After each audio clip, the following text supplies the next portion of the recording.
Did you find the body? A killer asked law enforcement 38 years after his wife went missing. When Gloria Kidder met her future husband at work, little did she know she was also meeting the man who would force her to experience an escalating pattern of violence, ending only in her death. This is her story.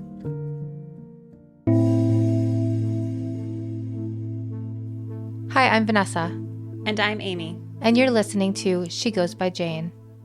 At the end of this episode and every episode, we will be joined by a special guest who will read an original poem by Amy Baker about the women we're featuring. This week, we are joined by Patrisha McLean.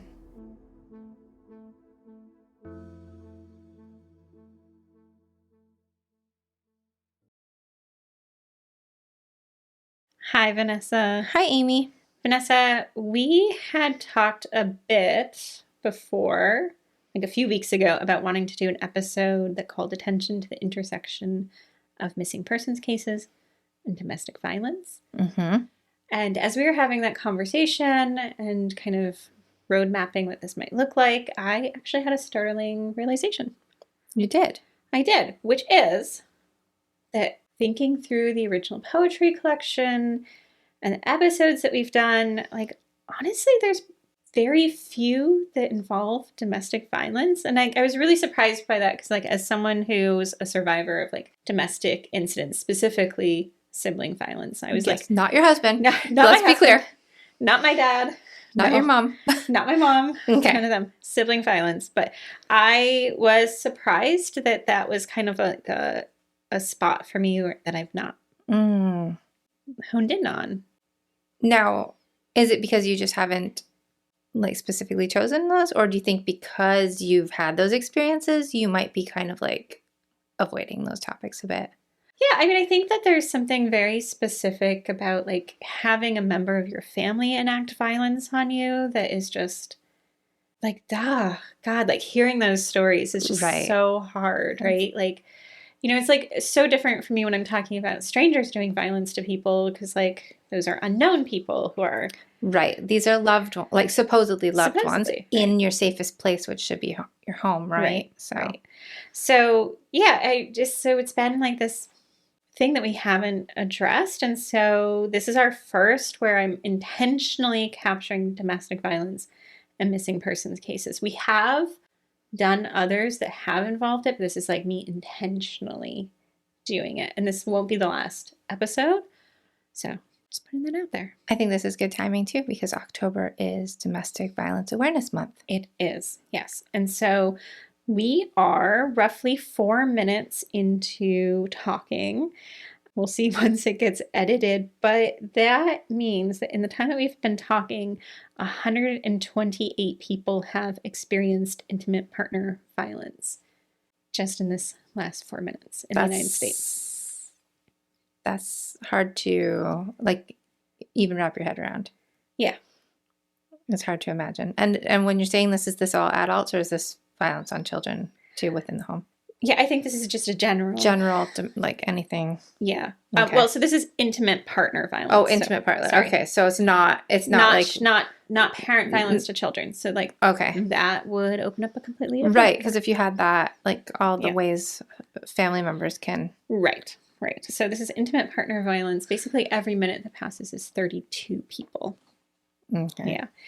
So we also know that thousands of people die each year because they're killed by their partner. Mm-hmm. And the woman that we're talking about today is one of those.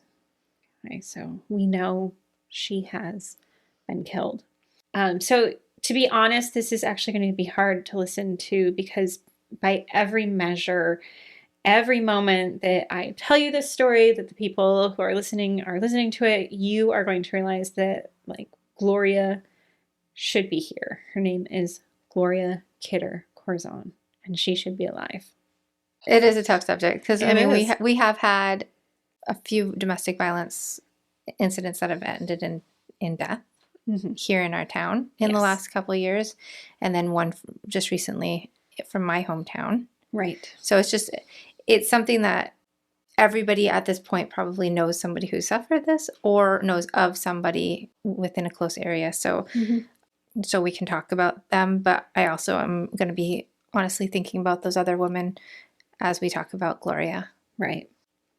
So we don't know the first time Gloria Kidder Korzon's husband, W., hit her, but we do know that his first arrest happens in 1967, which is just 9 months after their January 28th marriage.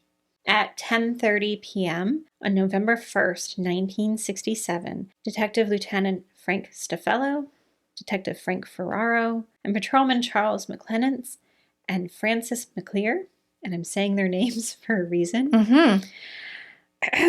they arrest W at the home he shared with Gloria.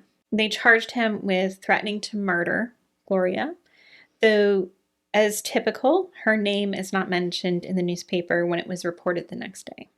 Okay, and so this is the first arrest, but I mean, was he abusing her before this? So we don't know. We don't know. Okay.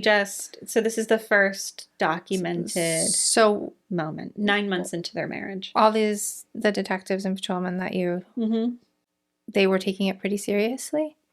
They were not. Oh, they were not. Okay, so we're naming them in a not great way. In a not great way, yes. So okay, they are not the heroes of this particular story. No, usually I mention that when they are, and I just want to call attention to that. So as will be the case for the rest of Gloria's life, W will not serve a time for this crime, right? Okay. So I don't have all that many details that I can share about Gloria Kidder's life before her marriage, and for that I'm really sorry. I dug and dug as much as I could. We do know that she was born in April 1943 in Massachusetts. We also know that her mother, Pearl, married her stepfather, Raymond Kidder, sometime after, and my best guess based on the records is around 1946. Coincidentally, Raymond's family is originally from the same very, very small town in upstate New York my husband is from, which has absolutely nothing to do with this story, but it was just a nice aside for me to uncover during my research. So Raymond worked at a tire manufacturing plant, and it looks like Pearl was a stay-at-home mom who went to weekly polka dancing nights. And so Raymond and Pearl welcomed a child together in 1950, and they named him Ralph. Other than that, there's not much information about Gloria. We do know that the couple, her and W, met at F.W. Sickle in Chicopee, Massachusetts, where she was working as a bookkeeper at the time. I think it's so funny that the biggest part of information you got here is that her mom went polka dancing. Oh my gosh, she's in this whole article about getting her flu shot and how she wanted her flu shot because she wanted to go polka dancing. That is adorable. Yes. Okay. So now, before I go much further, I will say that a good percentage about what we know about what happens next comes from Gloria herself and what she was able to document, and I'll get into that a little bit later. Okay. But part of what we know comes from W, and yeah, that's not great. Yeah, I'm using his initials, so not a good sign. I try not to platform what perpetrators say about their victims, but his statements do provide some information, at least about Gloria herself. And so when necessary, though, I'm going to point out where this is problematic. So from W, we know that when he meets her, he's initially captivated by Gloria's brown hair, her hazel eyes, and that she had, in his words, a neat pair of legs. Neat? That's what he said. Okay. Well, yeah. But these are all physical attributes of Gloria. Right. Those are physical. And so what about her as a person? Yeah. He did not say.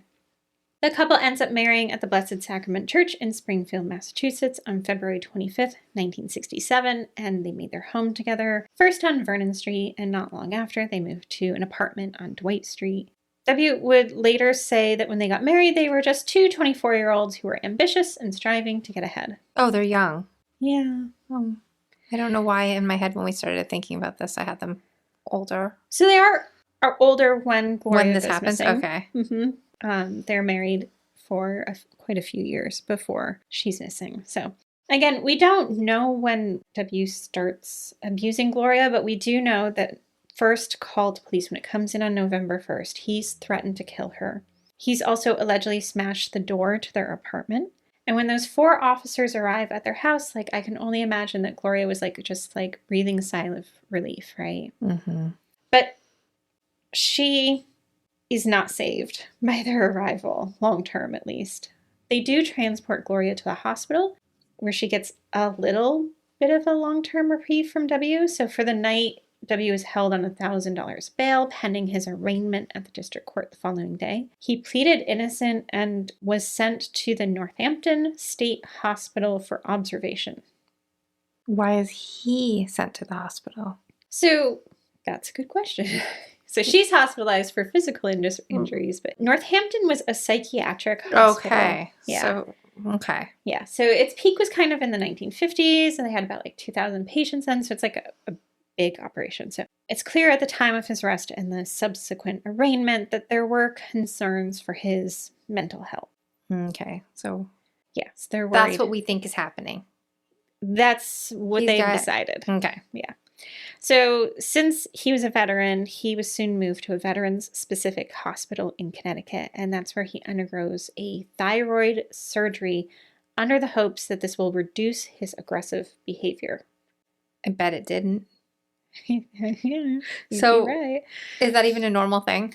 Yeah, I do love a good side quest. Right. I don't think that's a thing. No. So, okay. So mostly I love these side quests because it helps me break away from like the main topic for a little bit and just kind of go on a mission. So what I wish is that I had better access to academic journals. And so if you are an academic institution person and want to hook me up with access, that would be great. Mm-hmm. And I'd appreciate. But from what I can tell, the thyroid has been looked at for quite a while as a contributing factor in behavioral expression. And I can see documentation back to the 1800s, probably even longer than that, where the removal of the thyroid was being used in cases of mental illness. Yeah, I know that your thyroid levels can influence if you have anxiety or not, but yeah, I just don't think that's well, so what they've found in more recent studies, so the more recent studies have particularly looked at incarcerated male populations. So, okay. I mean, it's a really limited sample pool, and I'm not specifically a scientist, but I can call out that that's a targeted pool of people, right? Analyzing various thyroid levels and trying to see if those different levels indicate whether or not there could be a correlation between aggressive or even criminalized behaviors. Okay. And they found out, yes, there is some. But again, this is correlational research, and it looks like further studies are needed. So it does seem like there are conversations about whether or not your thyroid can have this role in aggressive or criminal type behaviors. Maybe that's how men deal with anxiety aggressively. Well, okay. Yeah. And we just freak out and they get homicidal? I don't know. Okay. That's for the researchers to come back with. This is psychology and other questions. Uh-huh. And if I had greater research, I'd be able to tell you kind of how this was, or research access, how this was being looked at in the 1960s. But yeah. So I'm not sure how prevalent or common the surgery was, but that is the rationale for his thyroid removal. So he had this done. Okay. Yeah. So this is supposed to help. Obviously didn't. No. So we do know, after this time, he moved back in with Gloria, and then the two moved to Philadelphia in 1968. W had a job at the Philadelphia Refrigeration Company, which is why they'd relocated away from their families to Pennsylvania. They then moved to Warrenton, Pennsylvania, which is a suburb of Philly, in 1970. They bought this stone ranch on Pickertown Road where it's surrounded by evergreen trees. It's quite beautiful. I Google mapped it. There's only a handful of neighbors, 10 or so nearby. So it was this, little isolated kind of quiet street. Which is probably pretty, but also not great for her situation. Yeah, no. So yeah, there's not that kind of proximity, right? Where you're worried about neighbors knowing or being able to assist, right? While we don't know what Gloria experienced in those early years on Pickertown Road, we do know that there's plenty of documentation about the escalation of violence from 1973 on. Because yes, that thyroid surgery did not work. It did not help with the violence. Yeah. So this next part, like what I'm about to share next, is going to feel extremely heavy, and at times it's really going to feel repetitive in nature as I kind of list through like what happens with Gloria and W. But I'm including all of it so that people can understand that there's like a clear pattern of behavior here, and that there is also a resistance by law enforcement to get involved in this, right? And this is mostly in the 70s. So, yes, so this is going to take us through from 1973 up until she disappears. So, okay. Through the 70s. Okay. So, first we know in 1973, Gloria is severely beaten by W. We know that Gloria tried to defend herself with a broken beer bottle, but she was injured enough that when police did arrive, they actually drove her to the nearest hospital. Despite this, the police never interviewed Gloria or W about what transpired in the home, and no criminal charges were filed. We also know that while she was with the police, one of them asked her if she was Irish, indicating, I guess, or making a commentary about what he perceived as her temper. As her temper? Yes, because she tried to defend herself. So she has a temper problem that might mean she's Irish because she tried to defend herself from being almost killed by her husband. Yes. Nice. Yeah. So when you said you were angry writing this script. And it's just going to get progressively worse from here. So before the year was done, Gloria, she called the police again. This time, W had beaten her and pushed her into an archway in her home. This had caused a neck injury, and again, no charges were filed. In November 1975, we know the Warrington Township Police were called to another domestic incident at the Korzon home. I don't have more details about that one. On Christmas Eve, 2 years later, so this is 1977, James Miller, a Warrington police officer, responded to a call to the house for a domestic disturbance. He said that he'd been called out to the home multiple times before and after this moment, but that night he told both Gloria and W to speak to a marriage counselor. Okay, I have feelings about that too.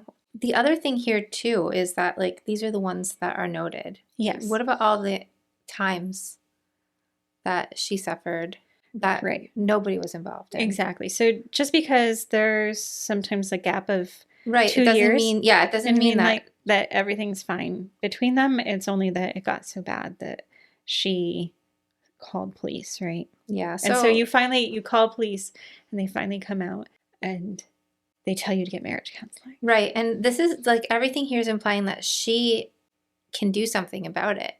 And I think we should make it clear that like when these things happen, it's not the person who's being abused's fault or their responsibility to change what's happening to them. Right. Yeah. Aside from leaving the situation, there's no way they can effectively make the other person stop. Right. And we do know that it takes many attempts when people do make a decision to leave to actually be able to leave. We also know that there's reasons that people don't leave, mostly out of fear of further reprisal. Right. And I'm not saying that like somebody can't change, but with somebody with his record, cannot change. They're like, at this point, come out all the time for this guy. Get marriage counseling. Right. Yeah. So in 1978, Gloria was working as a wire assembler at a company called Bridgeport Control in Horsham, Pennsylvania. So this is actually where she'll work for the rest of her life. This is when, in April of that year, W starts threatening to kill Gloria's German Shepherd, Max. The dog? Mm-hmm. Yeah. So this is actually quite prevalent in domestic abuse cases. So we know that 71% of pet owners who are able to enter domestic violence shelters do report that their pets were threatened, injured, or killed, and that this often happens in front of the victim in order to control them or enact revenge on the victim. So we also know that it's hard for people to leave domestic violence situations if they feel that they're unable to take their pets with them. So they're manipulating them with something they love. Yes. Wow. Right. And so this threat to Max, like the German Shepherd, that's very much in line and common abusive behaviors. So also at this time, W threatens to burn their home down. Gloria also wrote that her husband said, "You'll be lucky if you're still alive, talking, breathing, walking." He also said that he would break her arms, legs, head, back, and knock all of her teeth out. So it sounds like she's telling people what's happening. So she is, in some ways, yes. So some people are aware of what's happening. She's kind of documenting what's going on in a different way that I'll tell you about in a bit. Okay. It's in May that Gloria fills out the paperwork for something called a protection from abuse. Like today, we're typically talking about things like restraining orders, but a restraining order is something that can be taken out and then it often stays in place until court proceedings take place. The protection from abuse, to my understanding, was new at the time and it was considered extremely temporary, usually like 24 hours. The PFAs, as they're called, they still exist, but they're often used for like, you want to re-enter a home in order to get like your things out of the house, right? So it's like a temporary, just to create a safe bubble for you to like go into a home, get your things, and then leave, that kind of thing. So yeah. So this was not meant for a lengthier amount of time in Pennsylvania in the 1970s. Okay. So it's not exactly clear if there was a specific incident that prompted her to take out the PFA, but we do know that at some point Gloria returned home and found blood on the kitchen floor. And she never sees her dog Max after this. Since he'd recently been threatening Max, I'm wondering if this is the moment where this takes place in their timeline. This is where he finally did. Yeah, so, I don't know if that's what prompted her to take out the PFA or where it fits, but we do know that Max was in danger. Yes. So in the end, though, Gloria decides to end the PFA herself. So she goes in and removes the PFA. In March 1979, Gloria calls police again. Their response this time is to simply tell W to leave her alone. And again, no charges are filed against him. 4 months later, on July 3rd, 1979, Gloria is admitted to the Warminster Hospital. Her nasal bones have been broken.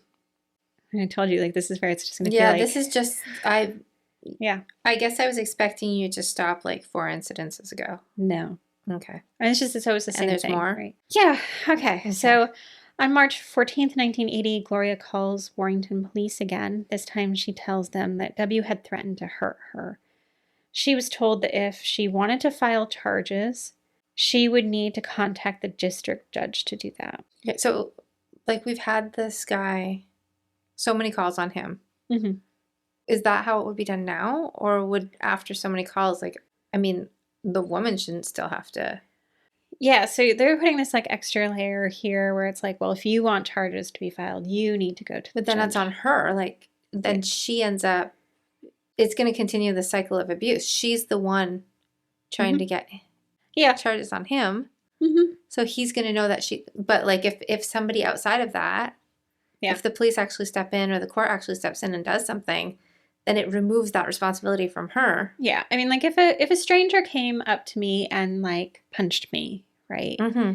And the police were called, it wouldn't be on, like, me to go find a judge to then ask the judge to, like, place charges on the person, right? It would just be part of the process of reporting. So it looks like she actually does not end up going to the judge, right? Well, because, I mean...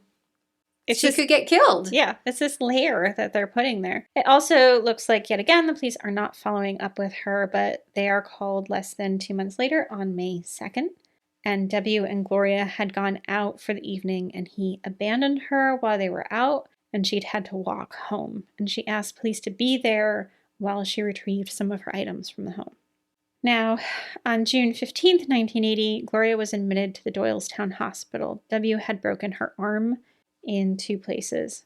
And while she's there, Gloria is able to meet with a crisis worker who helped domestic violence victims. It's this crisis worker who calls James Miller. You'll remember him as the guy who suggested counseling when he responded to that domestic violence incident. At this point, the crisis worker relays that Gloria would like to have her husband prosecuted and removed from the home. And Gloria is able to call back later that day and say, hey, he admitted to pushing me down the stairs, and that's, how I broke my arm. So the next day, Gloria is sent to the Warminster Hospital, and during their examination, they discovered that she also had head and neck fractures. We'll be back in a moment.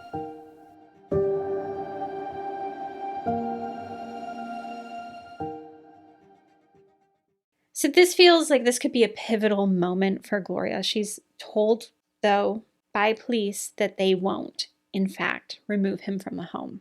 Why? They state that they can't force him to leave their residence. But yeah. But he pushed her down the stairs. Yeah, he has she broken. Could have died. He has broken multiple bones in her body, and they said we can't remove him from the home. They also say that they can't arrest him because they, meaning the police, were not there to witness the assault. I am sure that the police that are saying that in this time at this police station have arrested other people who they have not seen the crime of. Yeah, it's like the police logic. Are not always there to see the crime themselves. Mm-hmm. That's why we rely on witnesses and actual evidence. Yeah. And I think the hospital, all of the documents from the hospital should be enough, right? Yeah. So she's working with a crisis worker. She's got multiple injuries, and they're saying, well, we didn't witness it. Mm.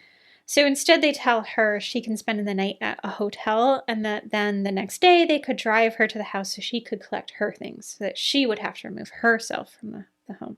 Mm. Again, no charges were filed against W. Now, Miller, the officer, he does say that he did talk to district judge and was told that Gloria would need to hire an attorney and then file a protection from abuse order on Monday, since this incident happened over a weekend. Now, Gloria does actually move to file a new protection from abuse order, but she withdraws it again. Reportedly, she does this after W buys a ring for her. And I want to be clear, this is not Gloria is swayed by monetarily significant gifts or anything. Often abusers will make promises or apologize, and sometimes with gifts like this to kind of convince their victims to return to them, right? She's just feeling that little bit of love. Yeah. That she's obviously needing at this point, and it's another form of manipulation. Yes. Right. So, yeah. The gift is there to manipulate her into saying, yes, I'll come back, right? And if you're wondering where Gloria's family is in all this, it's clear, and I want to make this abundantly clear, that she is very loved by her family. Her stepfather, Ray, had spent time with Gloria in what sounds like 1980 during one of the times that she was thinking about leaving W. He had taken the whole month off from work to be there to support her. Now, ultimately, she decided to stay with W after he promised never to hit her again, but Ray says that he took W out behind the house, pushed him against the wall, and said, if you lay a finger on her again, I'll kill you.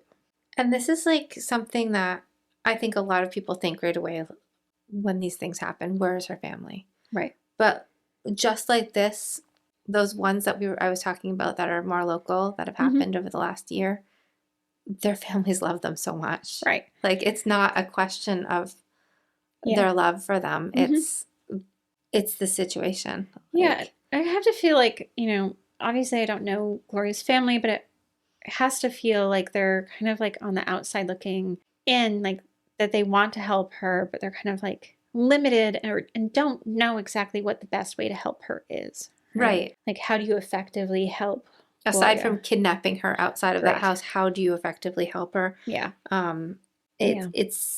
I think it's a really horrible, helpless place for the families to be in. Mm-hmm. And I think the families are going to not only miss their loved one, they're going to have so much guilt. Right. So even if it's not warranted, they're going to feel like they didn't do what they could. Now, 1 month before she disappears, Gloria sent a letter to her lawyer. She also sent one to her stepfather with the instructions not to open it unless something happened to her. Mm. And something does, which is why it's through Gloria's own words in those communications and documentation of her experience that we know some of these details. So that's where you said she has her own way. So it wasn't put out there. It was put in that envelope. Yeah. Yeah. Now, on Friday, March 6, 1981, Gloria was working at Bridgeport Control when she approached her boss about an hour before quitting time. Her boss would later say that she asked him in a shaky voice if she could leave early. And he also said that she seemed agitated, but didn't say why she needed to leave, only that she had to. That was the last time anyone saw Gloria. That week was the first week her parents, Pearl and Ray, didn't get a call from her. She would call them once a week. Ray says that he just kept on calling her house repeatedly, and either no one would answer or W did. And when W did, he would tell Ray that Gloria was out or that she would call back when she could, right?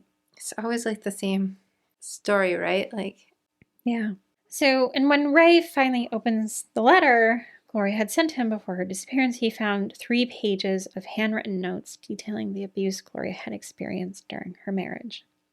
Okay, so once she didn't answer the phone or call back, he did open that? So I'm not sure exactly when he opens it, but clearly at some point he's like, I've got to see what's in here. Yeah. Now, for Mother's Day that year, Pearl received a card in the mail, but instead of it being signed as it normally would be, it was signed with her daughter's full name, Gloria Korzon. Later, Pearl would say that the handwriting didn't look like her daughter's either. Wouldn't he know not to put her last name in there? Apparently not. And also, this isn't the only time you've told me of something like this happening. Yeah. Especially with the domestic. Yeah. Like, why do we keep pretending she's still... Right, so he's definitely, right. So yeah. Okay, so we are apparently pretending Gloria is still around, right? Now, finally, after calling the house over 40 times and getting no response, Ray calls the Warrington police and he asks them to check on his daughter. By this point, it's July and it's nearly 4 months have passed. Yeah. Okay. And there's been no search for Gloria. Now, that month, police do make contact with W in what will be his only formal police interview at this time. He says at that time that Gloria has left him. He will later maintain that she had left him and gone to Florida to stay with her aunt.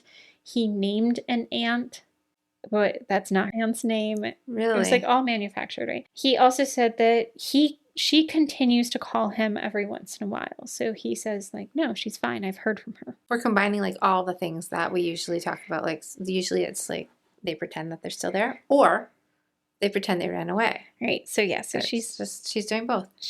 Now, a month later, this is August, police do speak with Gloria's coworkers at Bridgeport Controls.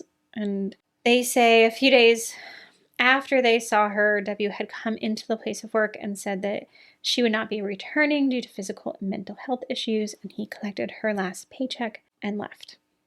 Yeah. So it's not that things are completely stagnant in the search for Gloria, but it's pretty close to it. So in March 1984, the Bucks County District Attorney's Office and the Warrington Police do speak with Pearl and Raymond about Gloria's disappearance.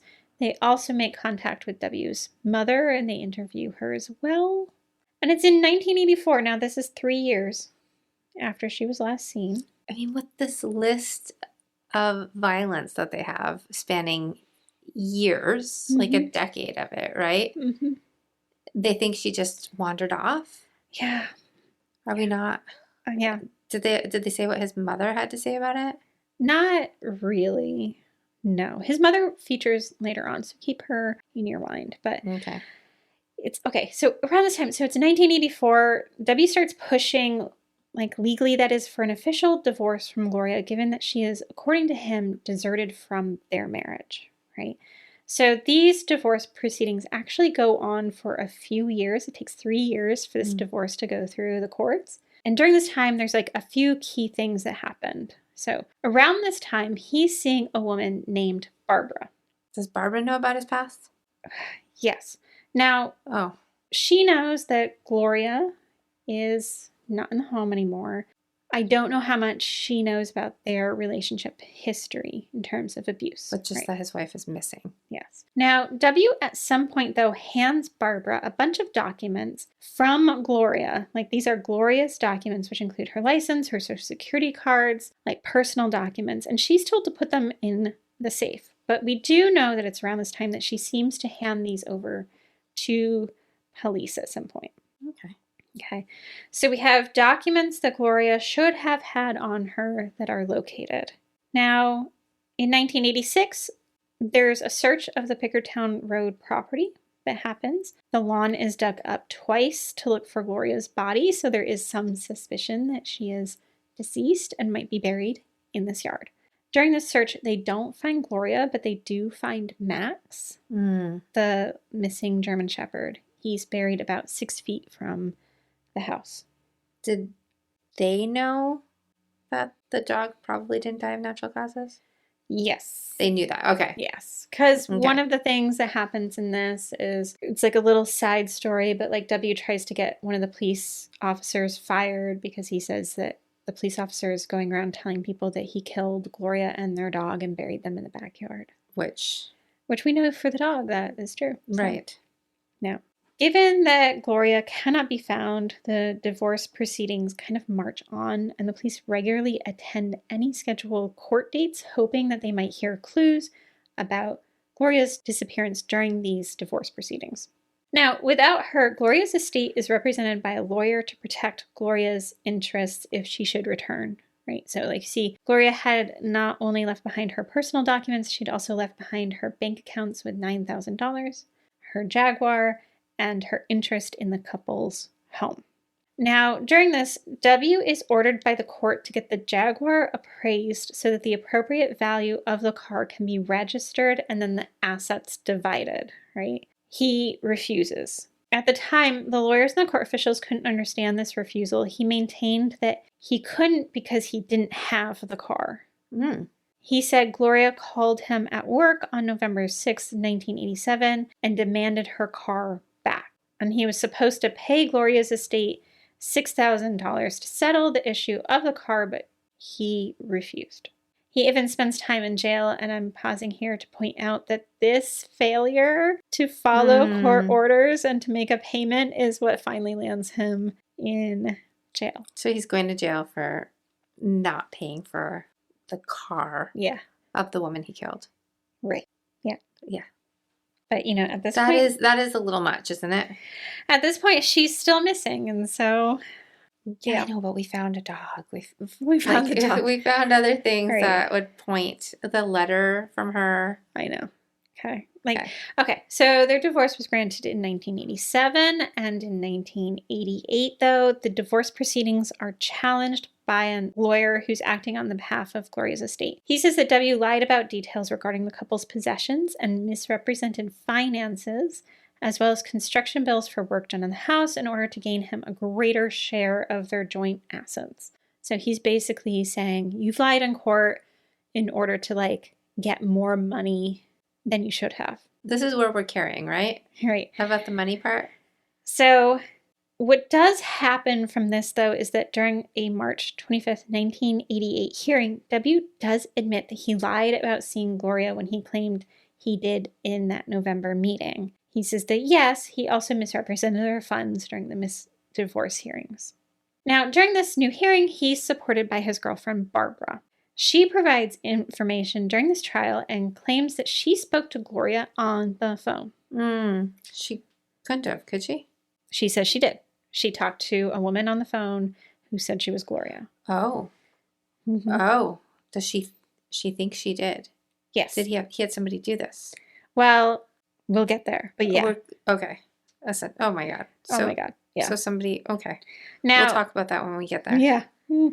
She also says about Gloria, people who knew her said that knowing her personality, she would be hiding and watching it all, sitting back laughing.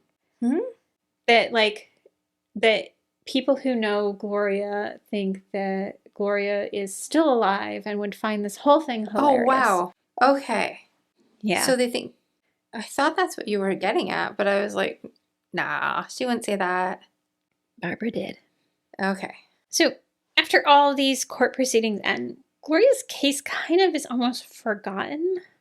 Gloria's mother, Pearl, dies of cancer in 1987, and Ray says of it, I'm not the most religious person, but I feel now that my wife has gone to be with Gloria. She knows what happened, and some way or another, she's going to bring about the end of this thing. I know. Ray passed away shortly after in 1989. Now, in 1997, with no contact with anyone besides what W and Barbara say, for 16 years, Gloria was pronounced deceased by the courts. Now, W actually came to the proceedings at the Bucks County Orphans Court when she was declared dead. He was there so that he could inquire about a missing title on the Jaguar that had been part of that damn Jaguar. The freaking... That's all we care about. Yeah. That's all anybody hears about. Mm-hmm. Well, except for her parents. Yeah. Now, in 2016, Warrington Police Detective Bernard Schaefer decides he's going to go look into Gloria's case. This is one of the longest active cold cases in Bucks County. By the way, we covered another Bucks County case, right? The missing sisters-in-laws. Okay, so, and detectives were encouraging, people to bring forward cases so that there could be a fresh look at them. Now, I mean, it seems incredibly clear to me. Yeah. What happened to Gloria, and it likely did to detectives as well, but that doesn't mean that the case kind of moved swiftly at all. We do know in 2019, they sat down with W, who is now living in a different county in Pennsylvania. During this interview, he claimed that he had, lied about seeing Gloria, and that, he was the one who had sent the Mother's Day card to Pearl. Mm-hmm. He maintained that he didn't do anything else to Gloria, but he did ask investigators, did you find the body? So he knows there is a body to find. Isn't that the same as admitting? Yeah. So this is more now, though. And this is closer to yeah. So I wonder if 2019. And you said that it was Police Detective Bernard Schaefer who reopened it. Yeah. I wonder if he just looked at it and was like, oh yeah, this one's going to be easy to solve. It's the husband. This is a very easy cold case. And then he gets to it and he's like, this freaker just won't admit to it. So Bernard apparently opens the case in 2016, and they don't sit down for this interview with W until 2019. So it's 3 years. But I mean, we know how paperwork with that stuff goes. So this whole time, I wonder if he was just like, oh, Right. So in April 2019, W is arrested for killing Gloria, but kind of want to go back because that between 2016 and 2019, actually a lot of stuff is happening. It just isn't just paperwork. So the specifics for how this charge comes around offers a lot of clues into W's lies and kind of what was happening during their relationship. And to move forward with the charges and arrest that happens that April, prior to that, evidence was submitted to a grand jury. The grand jury decides whether, first, there's enough evidence to have a case, and two, what charges might be warranted. So between 2016 and then, Bernard Schaefer was doing a lot of work. So it was not just paperwork. He was just quietly working. He's quietly working away on this. We know that they heard from Barbara at this grand jury hearing. Mm-hmm. She's one who had been dating W, and thankfully Barbara had managed to leave W. We know some of what she said because all of this eventually is, made public from the grand jury proceedings. But we know that she told detectives that she was also abused by W, and that at one point he threatened her by saying he was going to do to her what he did to Gloria. I'm glad that Barbara got out of this. Yes. She also said that during the 1988 trial, she had actually lied about some of the things she had said, namely that she had spoken to Gloria on the phone. She had spoken to a woman, and she says that she now realizes that it was likely W's mother posing as Gloria, calling the house on multiple occasions. Oh, ew. So this brings back both those questions that I had before. Who was the woman on the phone? Mm-hmm. And what did his mother think? Yes. His mother's supporting this. According to Barbara. Because a lot of the time I always think about families too, and how devastating it would be to have a child and know that they did these horrible acts of violence. Mm-hmm. But then there are the moms like this. Yeah, so she's very much covering for him. Now, Barbara also says this isn't necessarily too much of a surprise to her, but it's because she also saw W's mother forging Gloria's signature on promissory notes and checks. So part of what W is charged with when he's first finally arrested in 2019 is going to actually be some charges for fraud, essentially, which include signing checks and all that. Now, Barbara also mentioned there was a patch of concrete in the basement of the Pickertown Road home that looked different to her. This patch of concrete was brought up by another grand jury witness, who was a man named Samuel, who had been a tenant at the Pickertown Road house. He said that W had tried to get him to kill a police officer who had been one of the men who searched this house after Gloria's disappearance. He tried to get someone else to kill a police officer. Yeah. And Samuel said, at the time he had been worried for his own safety because he thought W would see him as a threat because Samuel had noticed and made note of this patch of concrete. Right. So the plan to kill the police officer, that doesn't advance, but it's clearly unsettling to Samuel. Well, so they're finding out a lot of things in this time period. Yeah. And so it's clear that Barbara and Samuel had been part of the investigation between 2016 and 2019. And part of how we know this is because the patch of concrete had been searched by police. They did note that it had structural differences that set it apart from the home's foundation. And using ground-penetrating radar, they assessed the area, but they didn't find anything to indicate that there was a human body there. So when detectives questioned W finally, they have all of this work they'd already done, had already been to the grand jury. So his simple denial that he didn't do anything to Gloria really didn't hold up. Now, W initially pleaded innocent to the charges against him, and lawyers were preparing to go to trial. They knew that this was a circumstantial case, and it would take a lot to build without the presence of Gloria's body. But W had been maintaining that he had said all along, which is Gloria was actually living in Florida. Did you find the body? Oh, she's living in Florida. Yeah. Which one is it? You can't have both, right? So this is why when W suddenly takes a plea deal, everyone was likely thinking this is good as they're going to get, right? So in December 2019, W pleaded guilty to manslaughter charges in the death of Gloria. During this, he provided his version of what happened. And if you thought I was angry before, I'm angry now.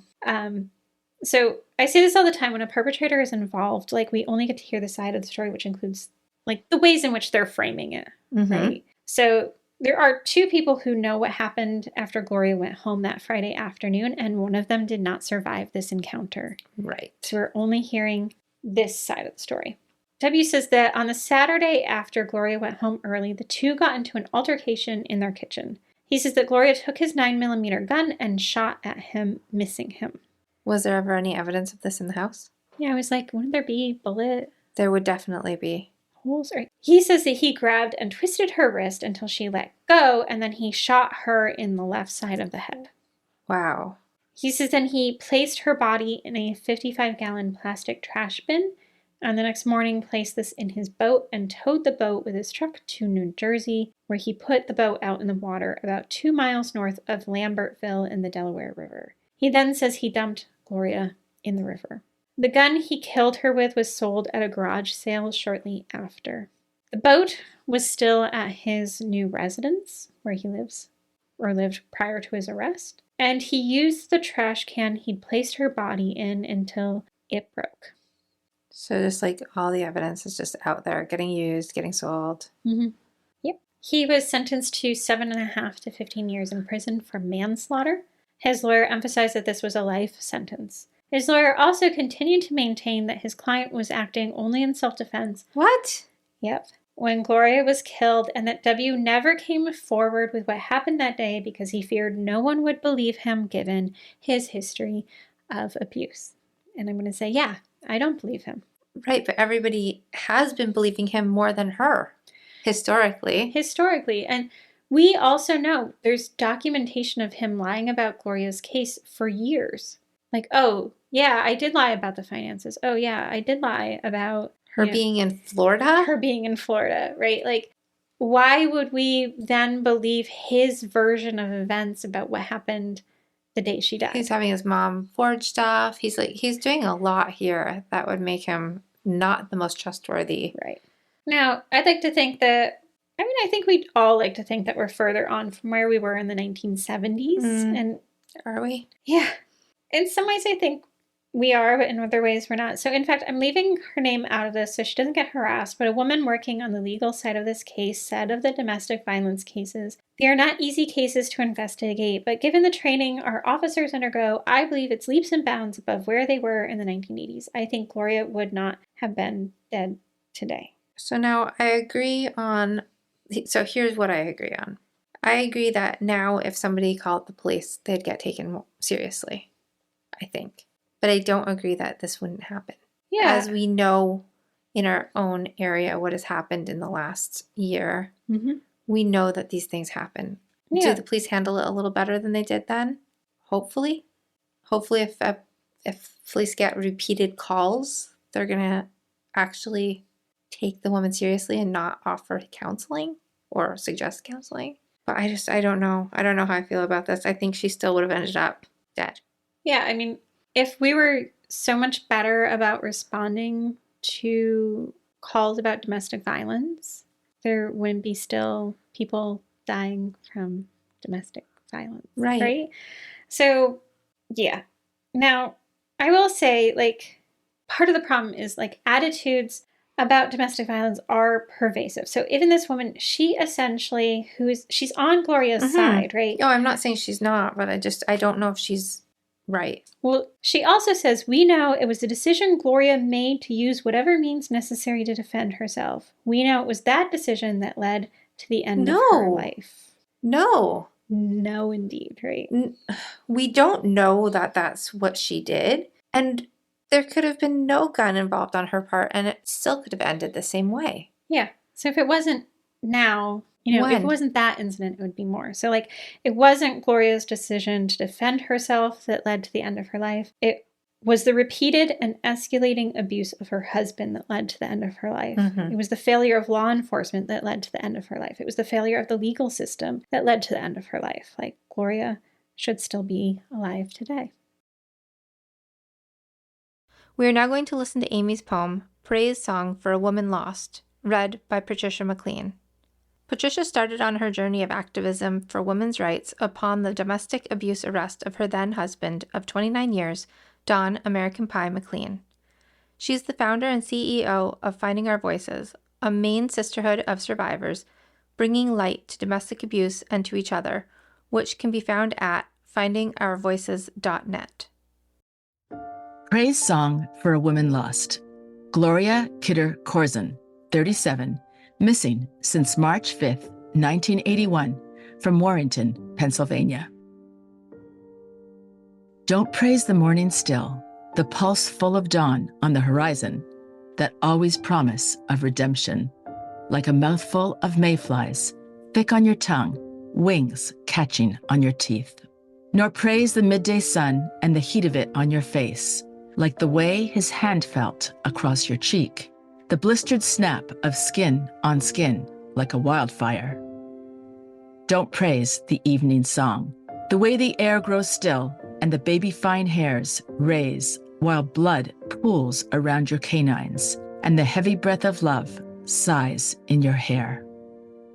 Sing instead a praise song for the end of these days and nights of violence, a praise song for the body electric and a single woman moving through the dark.